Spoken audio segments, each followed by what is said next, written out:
তিনজনের গল্প। পলাশ, তার মা ও স্ত্রী। ঘরটা খুব বড় ছিল না, কিন্তু তাতে ছিল তিনটা হৃদয়ের ঠাঁই। একটা মায়ের, একটা স্ত্রীর, আর একটার নাম ছিল পলাশ সাহার। পলাশ সকাল সন্ধ্যা চেষ্টা করত দুই প্রিয় নারীর মাঝখানে একটুকু শান্তির রাখার। মায়ের দিকে তাকালে দেখত একজন ক্লান্ত নারী, যিনি জীবনের সবটা উজাড় করে দিয়েছেন।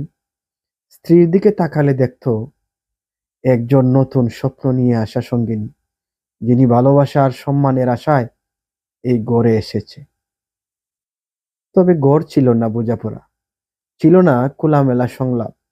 মায়ের মুখে অভিযোগ, স্ত্রীর মুখেও অভিমান, আর পলাশের মনে জমে থাকা এক অদৃশ্য বোঝা। দিনের পর দিন সেই বোঝা এত ভারী হয়ে উঠল যে একদিন পলাশ আর টিকতে পারল না। সে চলে গেল চিরতরে। সে কাপুরুষ ছিল না, সে একজন ক্লান্ত যোদ্ধা ছিল, যার হৃদয়ে কোনো স্বস্তি ছিল না। মা চাইতেন ছেলে কেবল কেবল তার হোক, আর স্ত্রী চাইতেন স্বামী তার হয়ে উঠুক। আর পলাশ শুধু চেয়েছেন সবার মুখে একটুখানি হাসি। কিন্তু কেউ তাকে সত্যিকার অর্থে বুঝে ওঠেনি।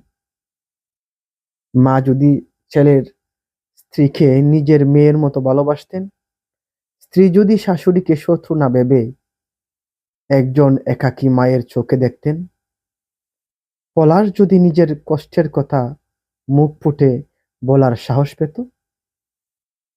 এবং সমাজ যদি পুরুষ তো সব সহ্য করেই এ কথাটার বদলে বলতো তুমি কেমন আছো, তাহলে হয়তো আজ এই পরিবারে এখনো জীবিত থাকতো ভাঙা নয়, জোড়া লাগানো ভালোবাসার সুতায় গাঁথা।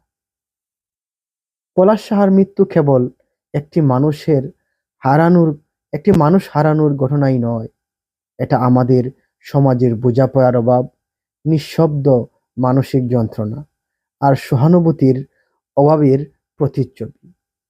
এই গল্প শুধু পলাশের নয়, এটা আমাদের হাজারো পরিবারের, যেখানে শুধু শব্দ অজানাই থেকে যায়, আর কিছু চোখ চিরকাল অশ্রুভেজা হয়ে থাকে।